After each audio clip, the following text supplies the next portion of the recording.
मध्य प्रदेश के बैतूल में एक सरकारी स्कूल के शिक्षक फैजान अंसारी ने अपने व्हाट्सएप स्टेटस पर उर्दू की एक कविता लगाई। कविता महिलाओं के अधिकारों पर थी। कविता में न तो हिंसा थी, न नफरत थी, न किसी समुदाय के खिलाफ कोई टिप्पणी थी। लेकिन दक्षिणपंथी संगठनों ने विरोध शुरू कर दिया।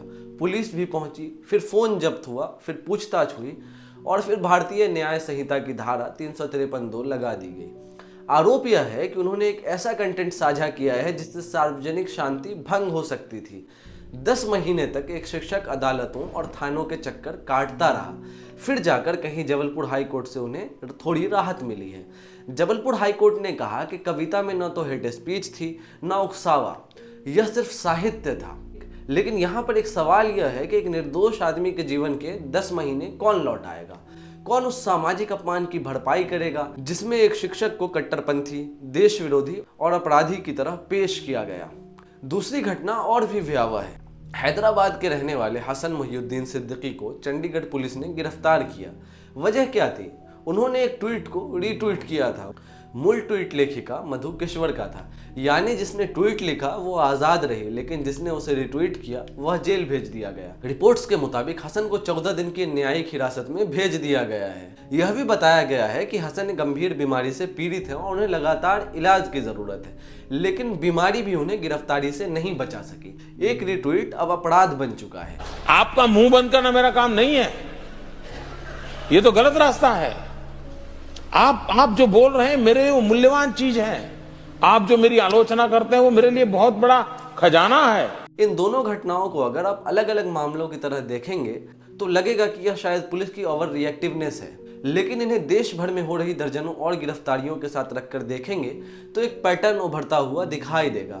और यह पैटर्न सिर्फ कानून व्यवस्था का नहीं है, यह संदेश देने का पैटर्न है कि कौन बोल सकता है और कौन नहीं, किसकी आवाज राष्ट्रवाद कहलाएगी और किसकी देशद्रोह। अप्रैल 2025 में पहलगाम हमले के बाद पूरे देश में गुस्से का माहौल था, लेकिन असम में जो हुआ उसने इस गुस्से को एक राजनीतिक अभियान में बदल दिया। मुख्यमंत्री हेमंत बिस्वा शर्मा ने खुद घोषणा की कि सोशल मीडिया पोस्ट्स के लिए दर्जनों लोगों को गिरफ्तार किया गया है। बाद में यह संख्या लगभग 90 तक पहुंच गई। मुख्यमंत्री ने अपने आधिकारिक सोशल मीडिया अकाउंट पर गिरफ्तार लोगों के नाम पोस्ट किए। उन्हें पाकिस्तानी एजेंट्स और पाकिस्तानी सिंपैथाइजर कहा गया। यह सिर्फ पुलिसिया कार्रवाई नहीं थी, यह सार्वजनिक शर्मिंदा करने का अभियान था। जैसे राज्य खुद तय कर रहा था कि कौन देशभक्त है और कौन गद्दार है। इस ट्रोल की रिपोर्ट में यह भी बताया गया है कि कुछ लोगों को सिर्फ इसलिए गिरफ्तार किया क्योंकि उन्होंने मीडिया की रिपोर्टिंग पर सवाल उठाया था।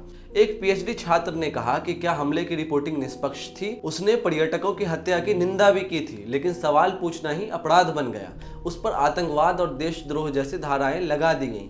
सोचिए, एक फेसबुक पोस्ट और आरोप आतंकवाद तक पहुंच जाता है। यहाँ सबसे खतरनाक बात सिर्फ गिरफ्तारी नहीं है, सबसे खतरनाक बात यह है कि सत्ता इस कार्रवाई को खुलेआम सेलिब्रेट कर रही है। मुख्यमंत्री तक कह रहे हैं कि क्रैकडाउन जारी रहेगा, यानी राज्य अब यह संदेश दे रही है कि सोशल मीडिया पर असहमति दर्ज करना आपको जेल तक पहुंचा सकता है, देशद्रोही बना सकता है। और यह सब किसी अदालत के फैसले के बाद नहीं, बल्कि पुलिस के शुरुआती आरोपों के आधार पर हो रहा है। अगर यह सिर्फ असम तक सीमित होता तो शायद कहा जा सकता था कि यह एक राज्य की समस्या हो सकती है, लेकिन अप्रैल से जुलाई 2025 के बीच भारत में कम से कम 125 लोगों को सोशल मीडिया पोस्ट्स, ऑपरेशन सिंदूर की आलोचना या एंटी नेशनल मानी गई टिप्पणियों के लिए हिरासत में लिया गया। उत्तर प्रदेश के 18 जिलों में कम से कम 30 गिरफ्तारियां हुई। महाराष्ट्र में केरल के स्वतंत्र पत्रकार रेजाज एम शिवा को यूएपीए के तहत गिरफ्तार कर लिया गया क्योंकि उन्होंने सैन्य अभियान की आलोचना की थी। अशोका यूनिवर्सिटी के प्रोफेसर अली खान महमूदाबाद को सिर्फ सोशल मीडिया के एक पोस्ट के लिए गिरफ्तार किया गया। उन पर सांप्रदायिक सौहार्द बिगाड़ने, धार्मिक भावनाओं को आहत करने और उकसावे के आरोप लगाए गए। यहाँ एक और पैटर्न दिखता है। जिन लोगों पर कार्रवाई हुई उनमें मुसलमानों की संख्या असामान्य रूप से अधिक थी। असम में गिरफ्तार लोगों के नामों का विश्लेषण बताता है कि लगभग 90% आरोपी मुसलमान थे। उत्तर प्रदेश में आइलम मोहम्मद सल्लल्लाहु अलैहि वसल्लम कैंपेन चलाने वाले दर्जनों मुसलमानों को गिरफ्तार किया गया। संभल में हिंसा के बाद मुस्लिम बाहुल इलाकों में सामूहिक गिरफ्तारियां हुई। 80 लोगों से ज्यादा गिरफ्तार हुए, 150 लोगों को नामजद किया गया, 2500 अज्ञात लोगों के खिलाफ केस दर्ज हुआ। यह सिर्फ कानून लागू करना नहीं लगता, यह सामूहिक दंड जैसा दिखता है। उसी समय टीवी चैनलों पर खुलेआम मुसलमानों के खिलाफ जहर उगला जाता रहा। प्राइम टाइम में पूरे समुदाय को संदेह की नजर से दिखाया जाता है, लेकिन उन एंकरों पर यूएपीए नहीं लगता, उन नेताओं पर आतंकवाद की धाराएं नहीं लगती जो खुले मंचों से नफरत फैलाते हैं। यही दोहरा मापदंड इस पूरी कहानी की जड़ है। कानून अब सिर्फ कानून नहीं रह गया है, वह एक राजनीतिक औजार बनता जा रहा है। यूएपीए इसका सबसे बड़ा उदाहरण है। यह ऐसा कानून है जिसमें आतंकवाद की परिभाषा इतनी व्यापक है कि किसी भी असहमति को उसमें समेटा जा सकता है, फिट किया जा सकता है। बिना ट्रायल महीनों तक जेल में रखा जा सकता है। अदालत में दोष साबित होने से पहले ही व्यक्ति सामाजिक और आर्थिक रूप से बर्बाद हो चुका हो जाता है। कानूनी विशेषज्ञ लंबे समय से चेतावनी देते रहे हैं कि भारत में प्रक्रिया ही सजा बनती जा रही है।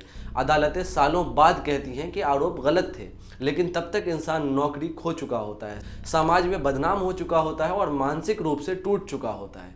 फैजान अंसारी इसका उदाहरण है, हसन सिद्दीकी इसका उदाहरण है, और ऐसे करोड़ों नाम हैं जो राष्ट्रीय सुर्खियां भी नहीं बन पाते हैं। इलाहाबाद हाई कोर्ट ने हाल ही में कहा कि सिर्फ पाकिस्तान जिंदाबाद कहना बिना किसी हिंसक संदर्भ के प्रथम दृश्य देशद्रोह नहीं है। अदालतें बार बार कह रही हैं कि आलोचना और देशद्रोह में फर्क है, लेकिन जमीन पर पुलिस वही कर रही है जो राजनीतिक माहौल उससे करवाना चाहता है। इसका असर सिर्फ मुसलमानों पर ही नहीं पड़ता, इसका असर पूरे लोकतंत्र पर पड़ता है। पत्रकार अब सोचते हैं कि कौन सी रिपोर्ट उसे जेल पहुंचा सकती है। छात्र सोच रहे हैं कि कौन सा ट्वीट या रीट्वीट उनके करियर को खत्म कर सकता है। प्रोफेसर तो बोल भी नहीं रहे, लेकिन बोलने वाले प्रोफेसर सोचते हैं कि कौन सा व्याख्यान उसे उनके खिलाफ एफआईआर बन सकता है। यानी डर अब व्यक्तिगत नहीं रहा है, संस्थागत हो चुका है। रिपोर्टर्स विदाउट बॉर्डर्स के प्रेस फ्रीडम इंडेक्स में भारत लगातार नीचे जा रहा है। भारत अब उन देशों में गिना जा रहा है जहां पत्रकारिता वेरी सीरियस रिस्क में है। फ्रीडम हाउस कहता है कि पहलगाम हमले के बाद वेबसाइट ब्लॉक की गई, ऑनलाइन कंटेंट हटवाया गया और सोशल मीडिया पोस्ट्स पर गिरफ्तारियां हुई। और यह सिर्फ सोशल मीडिया तक सीमित नहीं है। उमर खालिद, शर्जील इमाम वर्षों से जेल में है। भीमा कोरेगांव मामले में कई मानवाधिकार कार्यकर्ता बिना ट्रायल लंबे समय तक जेल में रहे हैं। कश्मीर के पत्रकार आसिफ सुल्तान को बार बार गिरफ्तार किया गया। यह सब मिलकर एक नए भारत की तस्वीर बनाता है, जहां अपराध साबित होने से पहले ही इंसान को अपराधी घोषित कर दिया जाता है। इस राजनीति का सबसे खतरनाक हिस्सा है प्री क्राइम, यानी अपराध से पहले होने वाला किसी को संभावित खतरा मान लेना।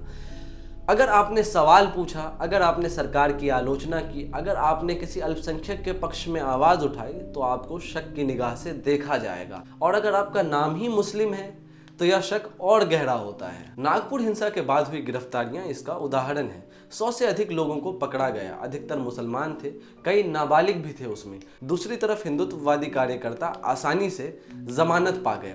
यह अंतर सिर्फ कानूनी नहीं बल्कि राजनीतिक है। अब सवाल यह है कि क्या भारत में अभिव्यक्ति की स्वतंत्रता सिर्फ कुछ लोगों के बीच रह गई है, कुछ लोगों के लिए रह गई है? क्या राष्ट्रवाद की परिभाषा अब सत्ता तय करेगी? क्या आलोचना करना, राष्ट्र विरोध और समर्थन करना देशभक्ति माना जाएगा? इसका जवाब आप जानते हैं। और सबसे महत्वपूर्ण, क्या मुसलमानों के लिए संविधान के अधिकार व्यवहार में कमजोर पड़ते जा रहे हैं? इसका भी जवाब आप बखूबी जानते हैं और अपने आप से इसका जवाब खुद ले लीजिए। लोकतंत्र सिर्फ चुनावों से तो नहीं चलती, और अब चुनाव भी कैसे हो रहे हैं ये भी आप जानते हैं। लोकतंत्र इस बात से तय होता है कि सबसे कमजोर आदमी कितनी आजादी से बोल सकता है। जेल अब सिर्फ अपराधियों के लिए नहीं रह गई है, जेल अब असहमति के लिए भी इस्तेमाल हो रही है। कानून अब सिर्फ न्याय के लिए नहीं है, संदेश देने के लिए भी इस्तेमाल हो रहा है। और यह संदेश साफ है कि चुप रहो वरना अगला नंबर तुम्हारा हो सकता है। अपनी राय को कमेंट में जरूर रखिएगा। आप देख रहे थे रियाज की रिपोर्ट। चैनल का नाम है एनरिच्ड। सब्सक्राइब कर लीजिए। धन्यवाद।